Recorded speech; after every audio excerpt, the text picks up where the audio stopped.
আলহামদুলিল্লাহ ভালো একটা সংবাদ নিয়ে আসছি। দিন শেষে নানান সংকটঙ্কার পর শেষ দিকে আপনাদেরকে একটা ভালো সংবাদ দিচ্ছি। ধামাকা দেখিয়েছে আলহামদুলিল্লাহ।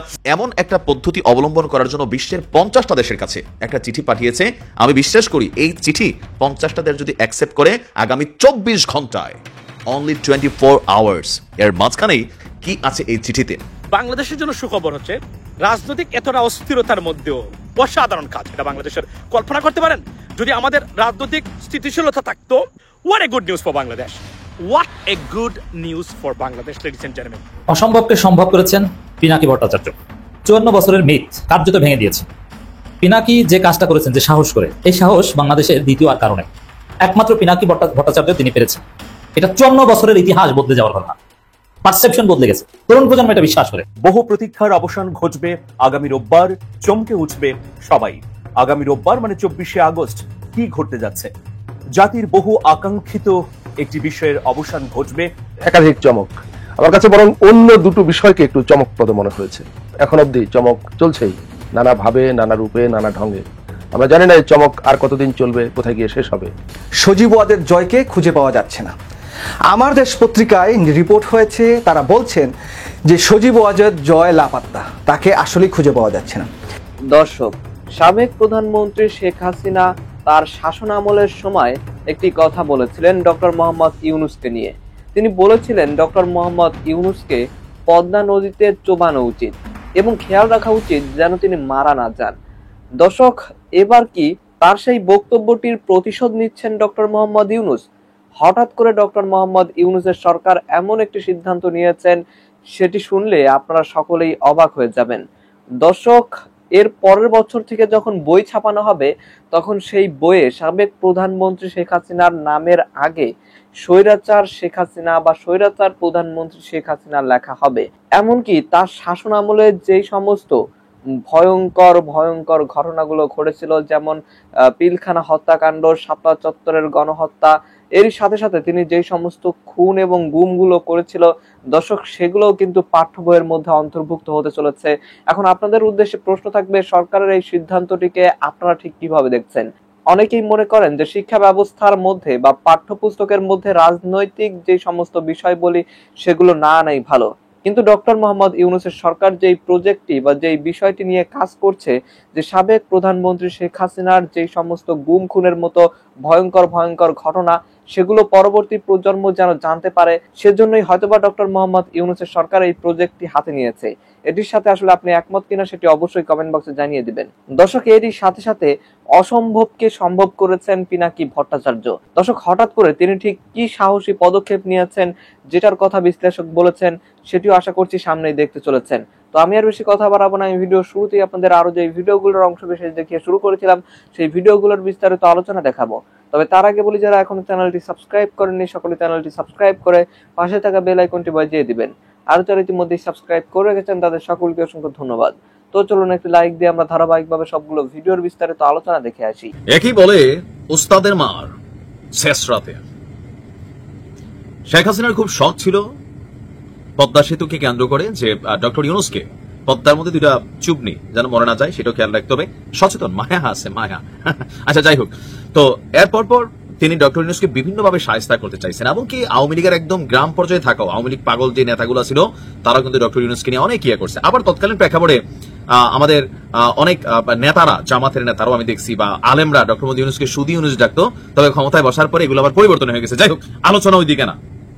ডক্টর ইউনূসকে আপনি মুখে মুখে ডাকতেন, আপনি নাই, ডাকা বন্ধ। কিন্তু শেখ হাসিনার জন্য ডক্টর ইউনূস যে পানিশমেন্ট তৈরি করছে, এটা একটা হিউজ, মানে ডিফারেন্ট টাইপের অফ পানিশমেন্ট বা সাজা বলে আমি মনে করি। কারণ একটা জেনারেশন তৈরি হয় শিখতে শিখতে, পড়তে পড়তে, তাই না? একসময় আমরা আমাদের পাঠ্য বইগুলোতে 7 জন বীরশ্রেষ্ঠের জীবন কাহিনী পড়ছি, ওমর রাদিয়াল্লাহু আনহুর জীবন পড়ছি, মহানবীর দয়া, এরকম বিভিন্ন কিছু পড়ছি। আমি জানি না এখন আর বাচ্চাদের পাঠ্য বইগুলো আছে কিনা, সেখানে নতুন অনেক কিছু জায়গা নিছে। তবে এবার ডক্টর ইউনূস সরকার ক্ষমতা ছাড়ার আগে নতুন একটা সিদ্ধান্ত নিয়ে যাচ্ছেন এবং এটা বাস্তবায়ন করেও যাচ্ছেন। আর খুব বেশি দিন না, পরীক্ষাতে প্রশ্ন আসবে যে আপনার গণহত্যাকারী কে? পোলাপাইন লিখবে শেখ হাসিনা। সঠিক উত্তর হিসাবে মার্ক পেতে যাচ্ছে। কথা বলছি, বিভিন্ন শ্রেণীর যে পাঠ্য বই আছে, জাতীয় পাঠ্যপুস্তক, সেই জাতীয় পাঠ্যপুস্তকে জুলাই আগস্টের গণ অভ্যুত্থানের ঘটনা অন্তর্ভুক্তির কথা জানিয়েছেন অন্তর্বর্তী সরকারের স্থানীয় সরকার, পল্লী উন্নয়ন ও সমবায় মন্ত্রণালয় এবং যুব ক্রীড়া মন্ত্রণালয়ের উপদেষ্টা আসিফ মাহমুদ সজীব ভুইয়া। তো আসিফ ভুইয়া যে কাজটা করেন, অবশ্যই সরকারের সাথে বা মন্ত্রিপরিষদ বৈঠকে বিষয়গুলো নিয়ে আলোচনা হয়, জাতীয় পাঠ্যপুস্তকের বিষয়। গতকালকে ফেসবুকে এক বার্তা দিয়েছে আসিফ, সেখানে সে বলছে প্রজন্ম থেকে প্রজন্মের কাছে 24-এর গণঅভ্যুত্থানের ইতিহাস এবং স্বৈরাচারের বিরুদ্ধে এদেশের মানুষের সংগ্রামের গল্প পৌঁছে দিতে পাঠ্যপুস্তকে বড় ধরনের পরিবর্তন আসছে। এখন আসিফের বক্তব্য হচ্ছে যে আপনার বিশেষভাবে গুরুত্ব দিয়ে অন্তর্ভুক্ত করা হচ্ছে 2024 খ্রিস্টাব্দের জুলাই আগস্টের গণঅভ্যুত্থানের ইতিহাস এবং সাম্প্রতিক 4টি জাতীয় নির্বাচনের তথ্য। পোস্টে তিনি শেয়ার করছেন বিভিন্ন শ্রেণীর পাঠ্য বইয়ে গণহত্যাকারী হিসেবে যুক্ত করা হচ্ছে শেখ হাসিনার নাম। পোস্টারে আরো উল্লেখ করা হয়েছে আগামী 2026 শিক্ষাবর্ষের পাঠ্য বইয়ে গুরুত্ব দিয়ে স্থান পাচ্ছে 24 সালের জুলাই আগস্টের এই ইতিহাস। এখন এতে লাভটা কার হবে? মানে এমনি তো আমাদের ইতিহাসে হয়তো 5 জন যারা নায়ক আছেন এই জুলাই আগস্টের তাদের নাম টাম থাকবে, বাট এতে টেকনিক্যালি একটা লাভ হবে হচ্ছে বিএনপির। কেন লাভ হবে? আওয়ামী লীগ সরকার ক্ষমতায় থাকাকালীন মুক্তিযুদ্ধ নিয়ে বা আরো বিভিন্ন ইস্যুতে আপনার জিয়াউর রহমানকে নিয়ে বা বেগম খালেদা জিয়াকে নিয়ে অনেক ধরনের অ্যাক্টিভিটিস করতেন, মুখে মুখে বলতেন, গণমাধ্যমে আসতো, ভিডিও ভাইরাল হইতো, কিন্তু পাঠ্যপুস্তকে ছিল না। তো বিএনপির জন্য যেই কাজটা, এটা অনেকটা ডক্টর ইউনূস সরকার কিন্তু করে দিয়ে যাচ্ছে। কারণ বিএনপি এসে বলবে পাঠ্যপুস্তক থেকে তো এটা সরানোর সুযোগ নাই। হ্যাঁ, অদূর ভবিষ্যতে আওয়ামী লীগ কখনো ক্ষমতায় আসলে যেই সরকারের মাধ্যমে আসুক, যে নেতৃত্বের মাধ্যমে আসুক, তারা আসার আগ পর্যন্ত এটা পাঠ্য বই থেকে সরবে না। তখন হয়তো আমরা আবার 24 নিয়ে এদেশের গণমাধ্যম, এদেশের মিডিয়া, এদেশের সরকার, এদেশের প্রশাসন সবাই হয়তো ভিন্ন আরো কিছু তথ্য দিবে। তবে এই মুহূর্তে শেখ হাসিনার মানে যে পানিশমেন্টের ইস্যুটা, টেকনিক্যালি এটা কিন্তু দিয়ে দেওয়া হচ্ছে। মানে এখন গণহত্যাকারী নামটা অটোমেটিক বাচ্চাদের কাছে হয়তো অনেক দাদ্দু টাকা হবে, আরো অনেক কিছু করা হবে। ছোটবেলা বাচ্চারা যখন পড়বে বইটই, তো সেখানে একটা ভিন্ন রকম চরিত্রে আপনার বাচ্চাদের অন্তরে শেখ হাসিনার জন্য জায়গা তৈরির চেষ্টা হয়তো করা হচ্ছে। বাংলাদেশের জন্য সুখবর হচ্ছে, রাজনৈতিক এতটা অস্থিরতার মধ্যেও বাংলাদেশের জন্য সুখবর হলো বাংলাদেশের ফরেন ডাইরেক্ট ইনভেস্টমেন্ট বা এফডিআই বেড়েছে 20%, 1.9 বিলিয়ন ডলার।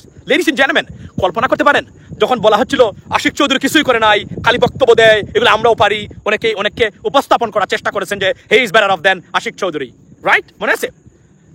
এই অস্থিরতার মধ্যেও বাংলাদেশে ফরেন ডাইরেক্ট ইনভেস্টমেন্ট ওয়াজ মানে বেড়েছে, it was frozen during the last government's time. Ladies and gentleman, অসাধারণ কাজ এটা বাংলাদেশের। কল্পনা করতে পারেন যদি আমাদের রাজনৈতিক স্থিতিশীলতা থাকতো, সব বিশেষ করে জামায়াত বিএনপি ঐক্য ধরে এই সরকারকে সহযোগিতা করতো, এনসিপি এরা সবাই মিলে, বাংলাদেশ কোথায় যেত কল্পনা করতে পারেন? লেডিস এন্ড জেন্টলম্যান, আকাশে উঠতো বাংলাদেশ এখন। এই অনির্বাচিত সরকারের সময়ও বাংলাদেশের garments industry is flourishing right now. মানে আকাশে উঠতেছে গার্মেন্টস ইন্ডাস্ট্রি। মানে এই ধরনের অর্ডার বাংলাদেশে আসতেছে ইউরোপ আমেরিকা থেকে।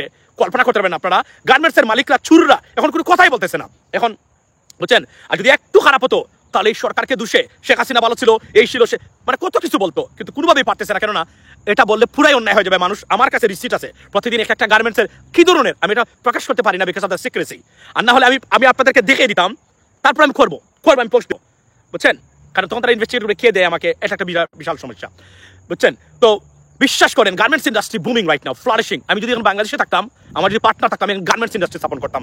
আমেরিকা অর্ডার দিয়া বাংলাদেশের গার্মেন্টসের মালিকদেরকে বলছে, ইউ নো হোয়াট, কেউ হালারপুতেরা, আমি সরি ফর মাই ল্যাঙ্গুয়েজ, এটা নোয়াখালী ভাষা বলে হালারপুয়ালা, মানে এটা আমি শিখেছি যে কোনো এক জায়গা থেকে, আমি সরি।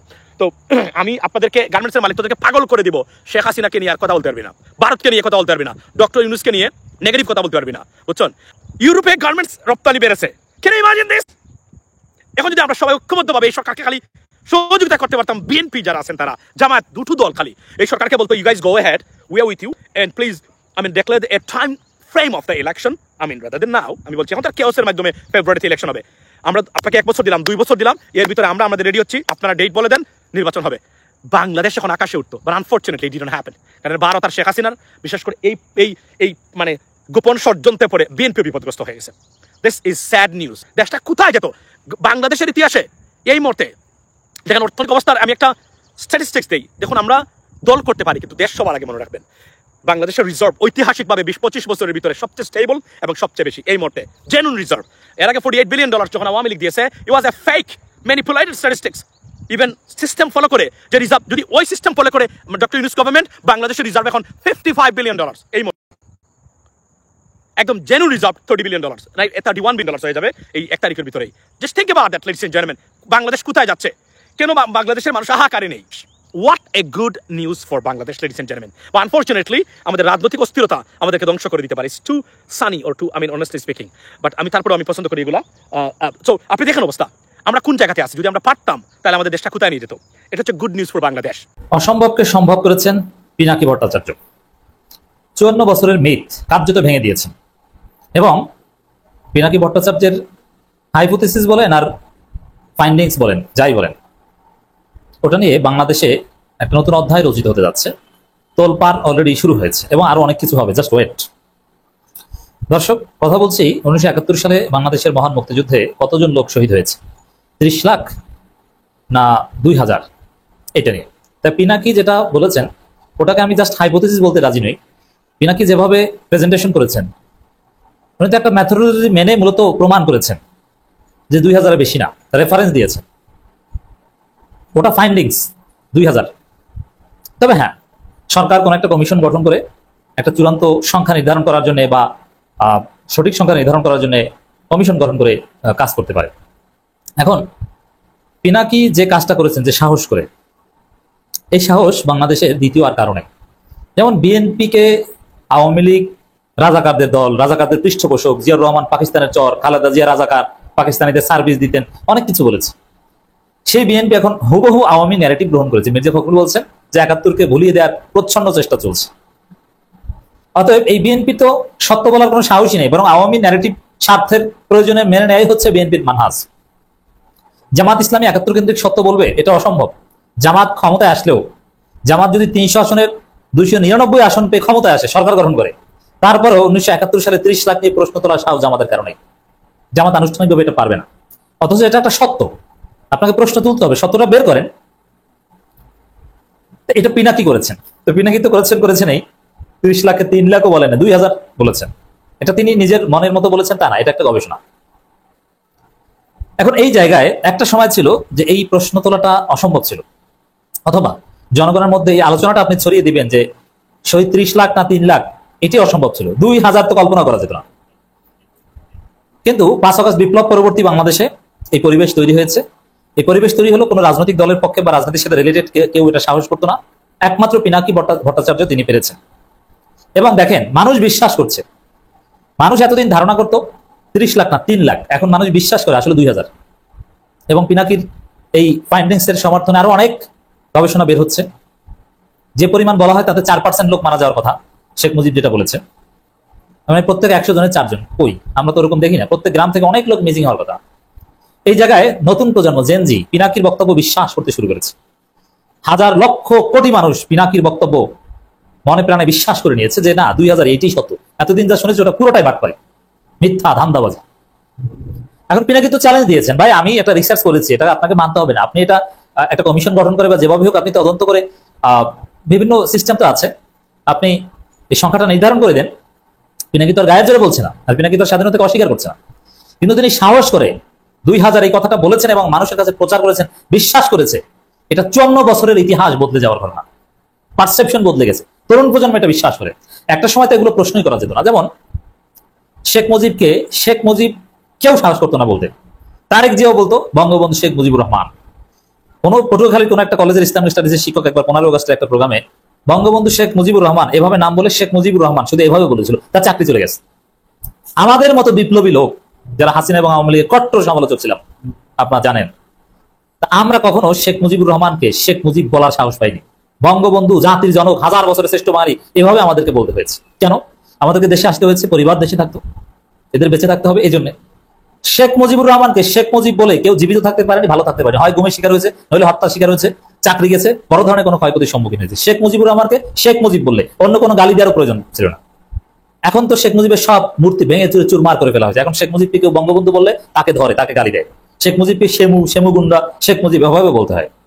তো এই জায়গায় সত্য বলার, সত্য প্রচারের, সত্য মেনে নেওয়ার একটা স্পেস তৈরি হয়েছে, যেটা এতদিন ছিল না। হাসিনা এক অ্যাবসলিউট ফ্যাসিজম কায়েম করে রেখেছিল, যেখানে সত্য মনে মনে মেনে নেওয়ার স্বাধীনতাও ছিল না।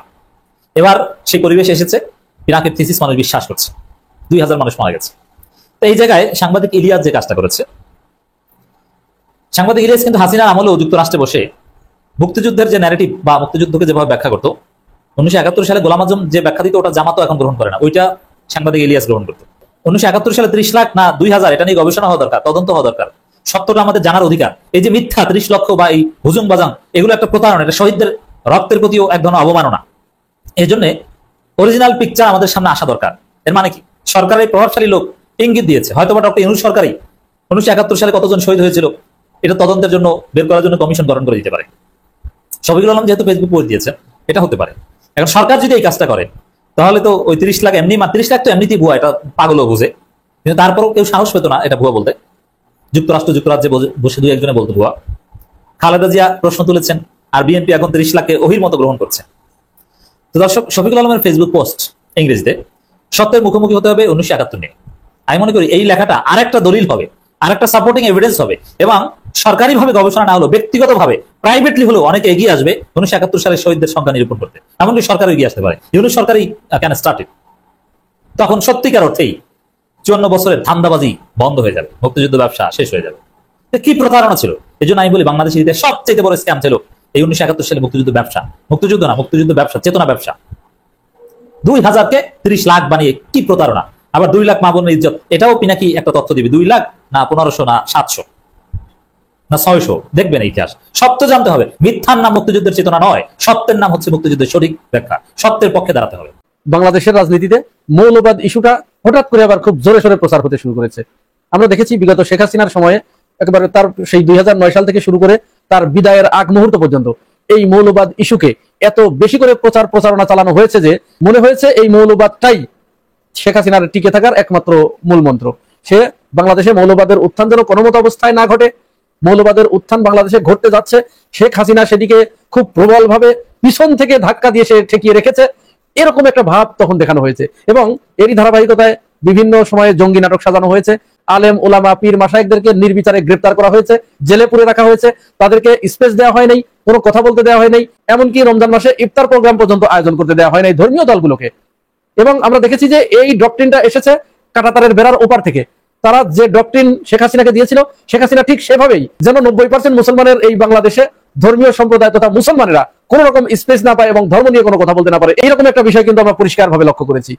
কিন্তু অত্যন্ত দুঃখের বিষয়, শেখ হাসিনা 5 আগস্ট 2024 সালে বাংলাদেশ থেকে তাকে পালিয়ে যেতে বাধ্য করা হলেও হঠাৎ করে তার বিদায়ের কিছুদিন পরেই আবার ভারত যখন দেখলো যে সেখানে শেখ হাসিনা তাদের হাতের যে গুটি সেটি ফসকে গেছে, কংগ্রেসের যিনি সব বর্তমান প্রধান রাহুল গান্ধী, তিনি আমেরিকায় গিয়ে সেখানে মৌলবাদের ইস্যুটা প্রথম তুললেন যে বাংলাদেশে ধর্মীয় মৌলবাদের উত্থান দেখতে পাচ্ছি, চরমপন্থার উত্থান আমরা দেখতে পাচ্ছি। এই ঘটনার কয়েকদিন পরেই এটাকে বাংলাদেশের প্রথম আলো এবং ডেইলি স্টার অত্যন্ত ফুলিয়ে ফাঁপিয়ে প্রচার করলেন। তারপরে কয়েকদিন পরে মির্জা ফখরুল ইসলাম আলমগীরের একটা সাক্ষাৎকার নিলেন প্রথম আলোর এক সাংবাদিক। তিনি প্রশ্ন করতে করতে এক পর্যায়ে তিনি মির্জা ফখরুল ইসলাম আলমগীরের কাছে প্রশ্ন করলেন যে বাংলাদেশে ধর্মীয় মৌলবাদের যে উত্থান এটিকে আপনারা লক্ষ্য করছেন কিনা বা এটিকে কিভাবে দেখছেন। চিন্তা করুন, প্রশ্ন কিন্তু ফখরুল ইসলাম আলমগীরের পক্ষ থেকে আসে নাই, বরং ওই সাংবাদিক তাকে এই প্রশ্ন ছুড়ে দিয়েছে, যেন বিষয়টা এরকম যে মাছের সামনে মাছ, তুমি টোপ খাবে না, তুমি বড়শি গিলবে না, এই নাও টোপ, তোমাকে দিলাম, তুমি এখন গিলতে বাধ্য। আর ঠিক মির্জা ফখরুল ইসলাম আলমগীর ওই চতুর সাংবাদিকের এই টোপ তিনি ঘুপ করে গিলে ফেললেন। তিনি বললেন যে হ্যাঁ, বাংলাদেশে আমরা ধর্মীয় মৌলবাদের উত্থান দেখতে পাচ্ছি, এতে আমরা খুবই উদ্বিগ্ন। এবং তিনি শব্দটা এভাবে উচ্চারণ করলেন যে আমরা দক্ষিণপন্থী রাজনীতির উদ্ভব দেখতে পাচ্ছি। বলা বাহুল্য, এখানে কিন্তু এই দক্ষিণপন্থী রাজনীতি বলতে তিনি বাংলাদেশে বিশেষ করে জামাত ইসলাম এবং চরমোনাই হেফাজত ইসলাম দিয়ে এই যে ইসলামপন্থী যে রাজনৈতিক দলগুলো আছে এইগুলোকে কিন্তু তিনি বুঝিয়েছেন। আচ্ছা, ফখরুল ইসলাম আলমগীরের এই কথার কয়েকদিন পরেই ভারতে বাংলাদেশের যিনি এক সময়ের হাই কমিশনার ছিলেন পঙ্কজ শরণ, তিনিও ঠিক একই বয়ান মাঠে ছাড়লেন যে বাংলাদেশে ধর্মীয় মৌলবাদের উত্থান আমরা দেখতে পাচ্ছি, কোন আমরা এতে উদ্বিগ্ন। মানে প্রতিটা মুহূর্তে ভারত বাংলাদেশের ধর্মীয় মৌলবাদ খুঁজে বেড়ায় এবং এতে তারা উদ্বিগ্ন হয়।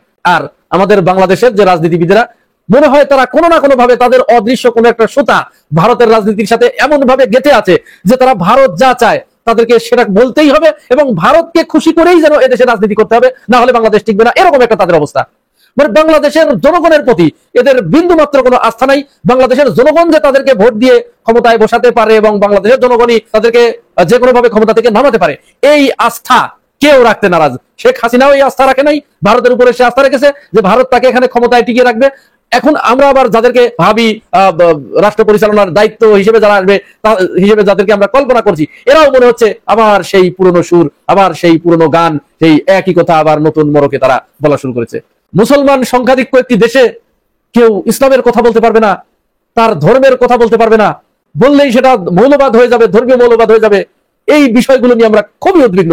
তারা যেমন ধর্মীয় মৌলবাদের বিষয়ে উদ্বিগ্ন, আমরাও তেমনি তারা কোন পথের রাজনীতি করছে, কোন দিকের রাজনীতি করছে, এটি ভেবে আমরা খুবই উদ্বিগ্ন হচ্ছি। দর্শক, আমি আশা করছি আপনারা সকলে অত্যন্ত মনোযোগ সহকারে সবগুলো ভিডিও দেখেছেন। এমনকি দর্শক, যদি এই ভিডিওগুলো সম্পর্কে আপনাদের কোনো মতামত থেকে থাকে তাহলে তো অবশ্যই জানাবেন। দর্শক, নিউজটি শেষ করছি এখানে, ফিরছি পরবর্তী নিউজে নতুন কোনো টপিকে। আল্লাহ হাফেজ।